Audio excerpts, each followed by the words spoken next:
Irene Adler, aka Destiny, aka wife of Mystique, became one of the most important players in Marvel's X-Men comics with the Jonathan Hickman written House of X and Powers of 10, and she did it by appearing in only one of 12 issues, while her character was technically dead in the present day. Destiny's relevance has continued to grow heading into 2022 as the X-Men approach a Destiny of X era centered around this fascinating character. I should note up front that much of the discussion of Destiny's history here is most interesting given what we now know about the character after House and Powers, so anticipate discussion of the character's current continuity in this analysis. Today I'll answer: what is Destiny's comic book history, and what does it tell us about the character's role moving forward? How does Destiny's precognition work, and how does it compare to other examples across pop culture? Hello, and welcome to Krakin Krakoa. I'm Dave Busing, founder and editor-in-chief of comicbookherald.com. If you like the Comic Book Herald YouTube channel, please consider liking, subscribing, sharing, and commenting. It all helps me out a great deal. If you want to find all the comics that are referenced here for the complete reading order of Marvel's Destiny, check out the link in the show notes for the reading order I have published on comicbookherald.com. Again, mild spoilers here for House of X and Powers of 10 may follow. Destiny is a blind mutant precog named Irene Adler, born in Austria in the late 1800s, but still very much active and alive when the all-new, all-different X-Men of Wolverine, Colossus, Storm, and Nightcrawler come onto the scene in Marvel continuity. Destiny's mutant ability to see the future of humanity literally takes her sight, but affords her a rare second sight of prophecy, unique even in the world of X-Men's mutants. She's one of the most prominent queer characters in Marvel Comics through her long-standing relationship with Mystique, despite the fact that the Comics Code in Marvel forced Chris Claremont and creators to avoid overtly referencing this obvious subtext. And for my money, their history, Destiny and Mystique's, offers one of the most mysterious untapped potentials in the entirety of X-Men comics. We have Destiny's stealth debut occurs in Miss Marvel number 16, 18, and then later actually recycled in the early 90s Marvel Superheroes Volume 2, issues 10 and 11. Honestly, until Mystique and Destiny's glow up in the Hickman written X-Men ongoing, I was under the impression that characters, that they debuted in the Chris Claremont and John Byrne classic, Days of Future Past. Turns out that's not quite right, as Chris Claremont actually pulled them from another title he worked on in the late 1970s, Miss Marvel, often with X-Men collaborator Dave Cockrum. The Miss Marvel issues do a lot more to debut Mystique, and of course Rogue, given her connections to Carol Danvers, but we do get glimpses here of a shared home life between Mystique, Irene, and Rogue. Even here, we get small details about Destiny's precognitive abilities, telling Mystique, "I do not perceive what will be, only what might." Claremont's Miss Marvel is never one of my favorites of the era, but die-hard Mystique and Destiny fans may want to check out these sections for the full view of the character's history. Of course, we have Destiny and the Brotherhood of Evil Mutants in the classic Days of Future Past issues Uncanny X-Men 141 and 142. The more familiar debut of Mystique and Destiny here in Days of Future Past, it's a hell of an introduction. Raven and Irene storm onto the scene, declaring a new Brotherhood of Evil Mutants, complete with recurring allies Avalanche, Blob, and Pyro, and straight up running an assassination op on Senator Robert Kelly, who Destiny foresees leading to hell on Earth for mutant kind, right? And this is the first glimpse we get of Destiny in this huge time travel story about a future dystopia in which mutants are overtaken and overrun by Sentinels based on the actions beginning with Senator Robert Kelly. So Destiny's involvement here, it's kept to the present timeline, as Kate Pryde and the mutants of the dystopian future go back in time to prevent disaster, but nonetheless it's interesting that Destiny can see a timeline, if not the only timeline, where the action of assassinating Robert Kelly would set up herself, Mystique, and mutant kind for the peace and power they seek. There's a key distinction here to consider, which is that Destiny isn't trying to guide the Brotherhood to bring about the Sentinel-ruled apocalypse for mutant kind. That is the opposite of what she wants for herself and Mystique. So right from jump, in arguably her biggest story, we're led to believe that Destiny interrupts prophecy, interprets prophecy incorrectly. Her visions are not infallible, not by a long shot. That's going to be a recurring theme that we see here with the character. Destiny's future continues in issues like Avengers Annual number 10, Marvel Fanfare number 40, and Uncanny X-Men, of course, issues 170, 177, 178, 185, and 199. For much of the remainder of the 1980s, Destiny and the Brotherhood cohorts are set up as the government's freedom force, sort of like DC's Suicide Squad, but with way more freedom and way fewer exploding heads. Since Freedom Force is a governmental agency, the group shows up with surprising regularity in the pages of Captain America and Avengers, and of course, the X-Men spin-off books like X-Factor. The biggest developments for Destiny, though, are all in the pages of Uncanny X-Men, and like I mentioned, Marvel Fanfare number 40. Because she lacks the Brotherhood's physicality or Mystique's central leadership, Destiny is often defined here by her closeness to Raven, never more openly romantic than in the way underrated Marvel Fanfare number 40 story written by Chris Claremont. It's not explored during the 80s Claremont relationship, but Mystique and Destiny's romance is astonishingly long, allowing the two a depth of familiarity and understanding truly unique in the Marvel Universe. Again, the limits of the bigoted homophobic approach to comics of the era allows for a reading of the two as merely close friends, but it's abundantly clear at the time, and now undeniable, that theirs is a love that endures. In the majority of Destiny stories set during this time, her powers are used tactically. Blob, move left. Mystique, here comes Nightcrawler. And big picture visions are muddled by the impending events of Fall of the Mutants. As a result, the most frequently active version of Destiny we've seen is one with restricted powers, rarely used to their full potential. It leaves me wondering what Destiny would look like released from these restrictions. Fall of the Mutants is particularly interesting because it embodies Destiny's usage in this era, all huge dramatic prophecy but lacking in specificity or in some ways accuracy. For example, Destiny is correct that if the X-Men enter the Dallas Tower and Fall of the Mutants, they'll die, but she doesn't foresee that those same X-Men, and news reporters, will also be quickly saved by Lady Roma. If there's one takeaway of Claremont's interpretations of 80s Destiny, it's that her power is mostly a device to add tension, but is generally full of half-truths, inversely meaning half-falsehoods aren't far behind.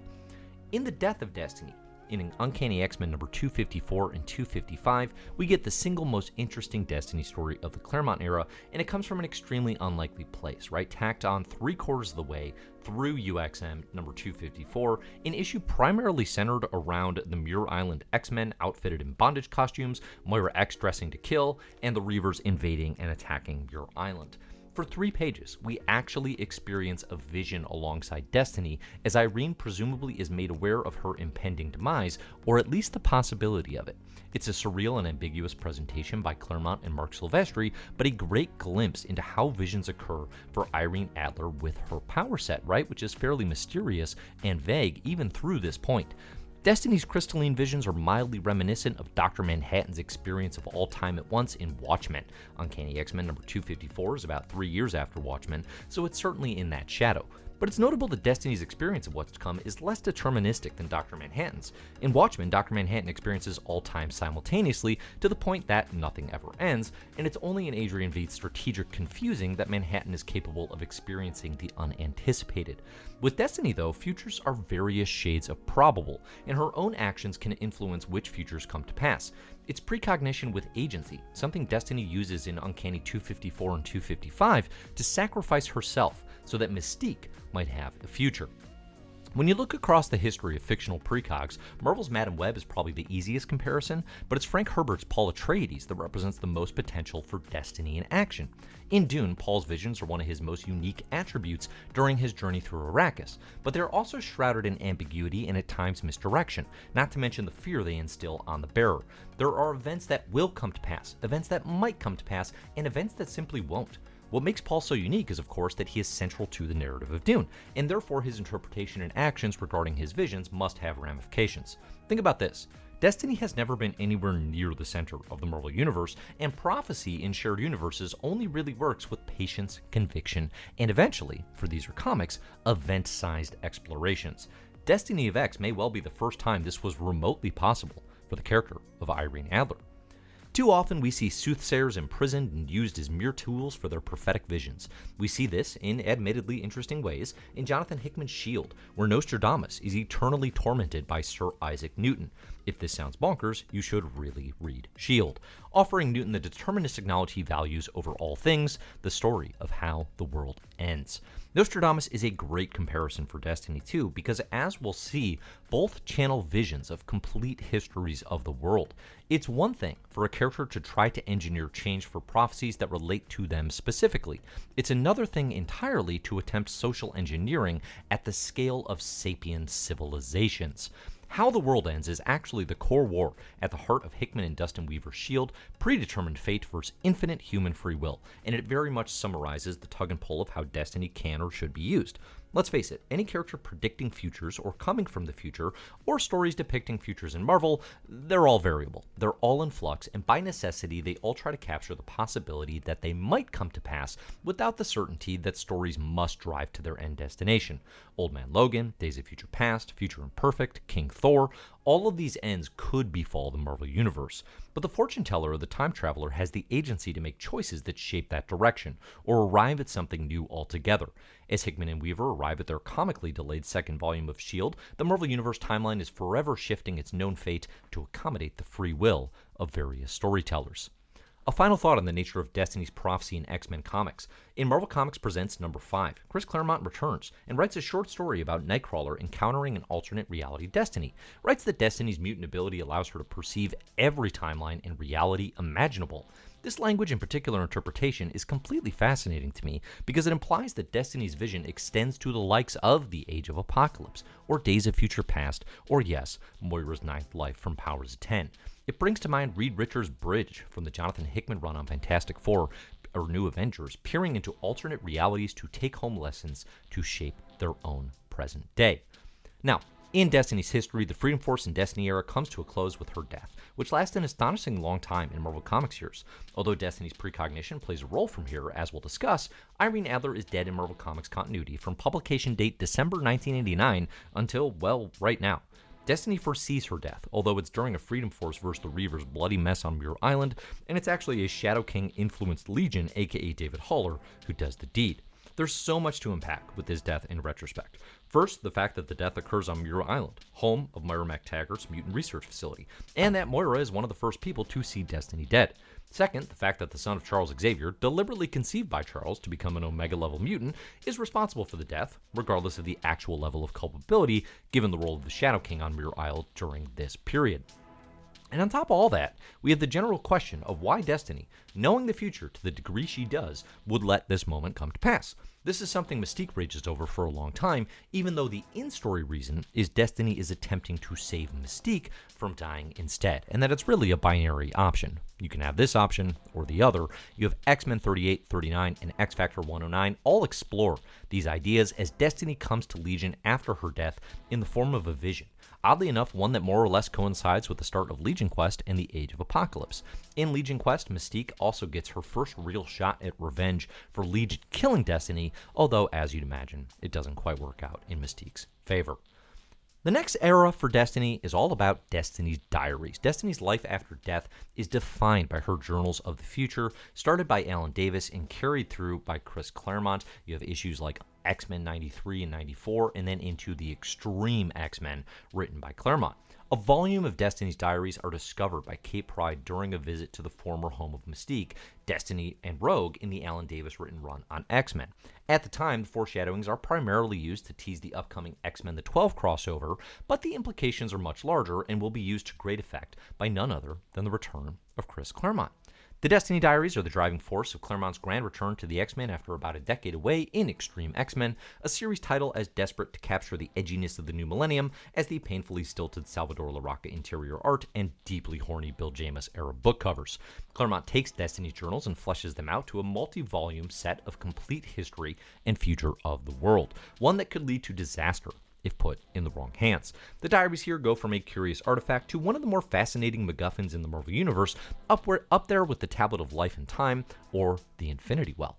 Extreme X-Men number 1 does a world's worth of heavy lifting for Destiny here, fleshing out her centuries-old origins, meeting Mystique, and suggesting countless untold adventures we could be seeing of the two during this time period, and describing the way Irene's future reading abilities hit her, and how it led to not only her blindness, but 13 straight months of recording what she saw furiously in her diaries, and as Claremont suggests, a number of times in the years since, leading to possible madness. Again, though, one of the clearest explanations Claremont gives of the ability is that Destiny's challenge in her predictions is to determine which scenario was the true timeline and which was the most desirable, and if necessary, bring the two together. Again, we see active roles in determining possible futures. Like all good predictions, Claremont's mixture of enigma and detail connects wonderfully to the Krakoa era of X-Men, teasing entries in the diary written in languages yet unknown to her, in code and in pictograms, of places she'd never heard of and scores of people yet unborn, which of course sounds a lot like the Krakoan alphabet or Krakoa itself as a mutant nation. I think Claremont casually taps into the most interesting part of this period when he describes Irene and Raven's failures to shape the future to their liking and the difficulty that lies in social engineering on a grand scale.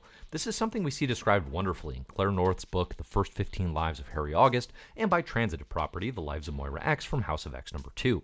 Just because you know how something is likely to play out in the world doesn't mean that you as an individual can do enough to change or shift it for humanity at large.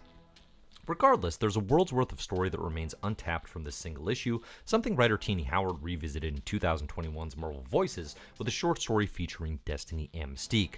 While the Holmesian connections of Irene Adler's namesake are nebulous at best, the idea of a Destiny and Mystique as Sherlock Holmes and Watson miniseries is just money on the table waiting to be had. In Extreme X-Men number 4, the mutants find one of Destiny's homes and arrive to find a crate addressed to them from Destiny, having foreseen their arrival.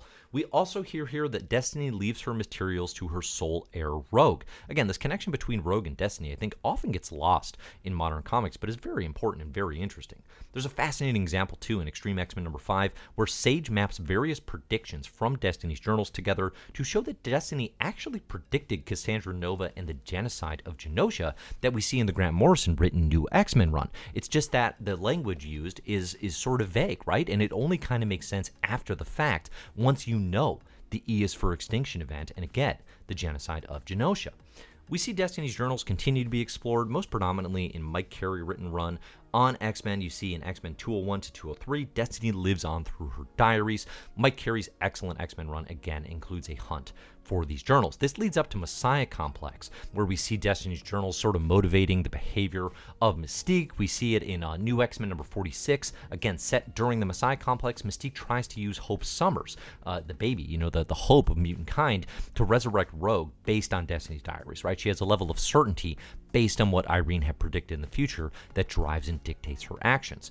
And of course, the first time we see Moira X in Jonathan Hickman's X-Men ongoing in X-Men number 20, Professor X and Magneto visit her no place to find Moira reading through all of Destiny's diaries. Although at the time of this writing, I'm still not sure what she got out of that experience, but I suppose one may find out. Nonetheless, Destiny's primary role, really since her death, has been the existence of these journals and the information contained therein, and there's still a lot of story on the table that can be done with that.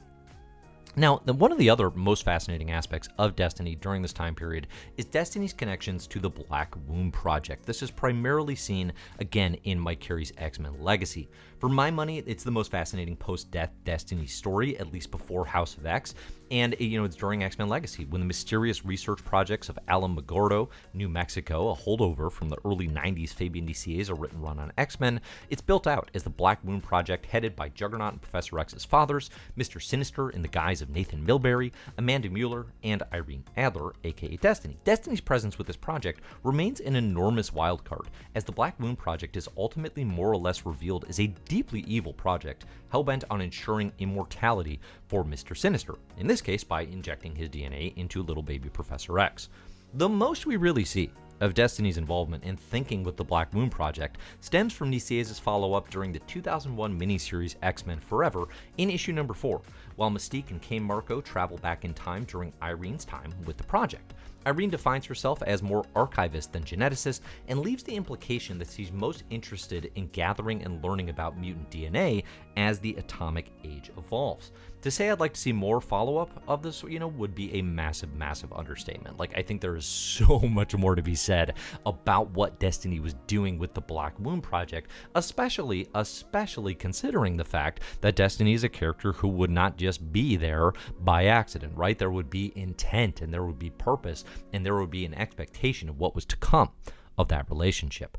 So from that point forward, we kind of have a series now leading to House of X, where you have just a bunch of false Destiny resurrections, okay? In X-Men Necrotia, where a bunch of dead X-Men are brought back to life, we see Destiny resurrected, again, primarily through the pages of Mike Carey written X-Men Legacy. My favorite part of Destiny's resurrection during Necrotia is that this temporarily restored Irene, she gets to interact with Blindfold, the precognitive mutant who debuts during the 2000s Joss Whedon and John Cassaday written Astonishing X-Men. Predictably, Predictably, it's yet again the carry-written issues of Legacy that explore Destiny in all the most interesting ways. Now, we do also see Destiny with a false resurrection in Chaos War. Now, Chaos War is the 2000s Marvel event absolutely no one talks about, and frankly, its existence is just a testament to the strength of Greg Pak and Fred Van Lent's run on Incredible Hercules. Nonetheless, there is a bizarrely fascinating two-issue X-Men tie-in during this forgotten piece of ephemera, written by Chris Claremont and Louis Simonson with art by Doug Braithwaite. One of the main hooks of Chaos War is the resurrection of dead Marvel characters, and this means we see the return of John Proudstar, Sophie and Esme from the Cuckoos, Banshee, Madrox, and of course Moira McTaggart.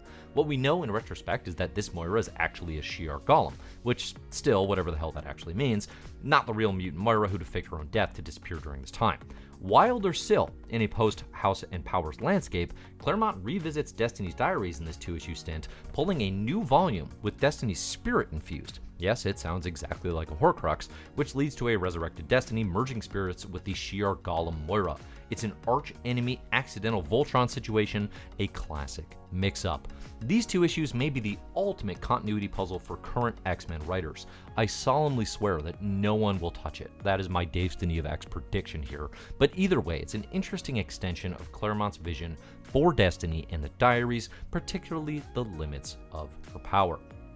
We also get to see in the Logan Legacy, number 6, there's a rare James Tynion in the 4th written Marvel issue, showing how Mystique and Destiny's plans to shape their own corner of the world, often via Madripoor, are interrupted throughout history by Wolverine. In the aftermath of his 2014 death, Mystique is made aware of another of Destiny's visions, which sets her up to manipulate the Wolverines to enact a plan to resurrect Destiny herself. In the end, Destiny has manipulated Mystique into a wild goose chase to try to get her out of the end of the world, aka 2015 Secret Wars. Intriguingly, Destiny also tells Mystique that there must be a Wolverine for the world to survive, which could definitely play into what's to come in X Lives and X Deaths of Wolverine, the Marvel event of January through March 2022. Heading into X Lives, we know Wolverine will be traveling through time to protect the life of a mutant critical to the future of mutant kind, and while this certainly seems like it would have to be Moira X, don't rule out the Destiny connections given the relationships established here. Of course, all of this builds inevitably to House of X, Powers of 10, Inferno, and the upcoming Destiny of X. Finally brings us to the current state of X-Men, and the development of Destiny is the archenemy of Moira X, based on the fact that Destiny's precognitive abilities allow her to see Moira's lifelines and prevent her from developing a cure for mutants in Moira's third life, before, Destiny, Mystique, and Pyro burn Moira alive. This leads to Moira's famous declaration that there can be no precogs on Krakoa, a policy which Professor X and Magneto used to keep Destiny out of resurrection protocols until Mystique takes matters into her own hands in the pages of the currently about to wrap up X-Men event Inferno. Take matters into her own hands she does, with Mystique resurrecting Destiny of her own accord. And the best news for fans of Destiny, I would say, is that the character will get to play a truly prominent role in the Kieran Gillen written Immortal X-Men set during the Destiny of X in 2022. This is finally a true opportunity to see Destiny explored as a character, to see Mystique and Destiny's relationship explored in this contemporary Krakoa, and to see what Destiny's predictions of the future actually mean for this era of X-Men comics, especially in sort of how they are so competitive with whatever Moira has planned for all of mutant kind. Much like Irene Adler, I can't say for certain what the future holds, but I can guarantee it will be the most interesting moment for Destiny since the character's debut way back in the late 1970s. Finally, a true defining X-Men era based around Destiny's abilities and predictions and relationships. I, for one, am extremely excited to see Destiny and Irene Adler at the center of this era of X-Men, at the center of the Destiny of X, and given her due after a long time behind the scenes, not being utilized to her full potential. Thanks for listening, everybody. I'm Dave Busing. You can find my stuff at comicbookherald.com. You can support Comic Book Herald and the YouTube channel here via patreon.com/comicbookherald. Thanks in particular to those supporting at the Mysterious Benefactors tier. Thank you, Jesse W., Megan Getman, Cole Weathers, Professor X3769, Richard Renz, Adam, Chris Mervicka, Tara Nort, Pinball Drew, Mike Solomons, Matt Mahoney, Joshua Bentley, and Alma. Thank you for your support. You can find me on Twitter and Instagram at Comic Book Herald. Look for the Best Comics Ever and My Marvel This Year podcast for more. And of course, if you like the YouTube channel here and want to hear more in-depth X-Men and Marvel Comics explorations like this, please like and subscribe to the channel here. It all helps me out a great deal. Thanks everybody for listening, and as always, enjoy the comic.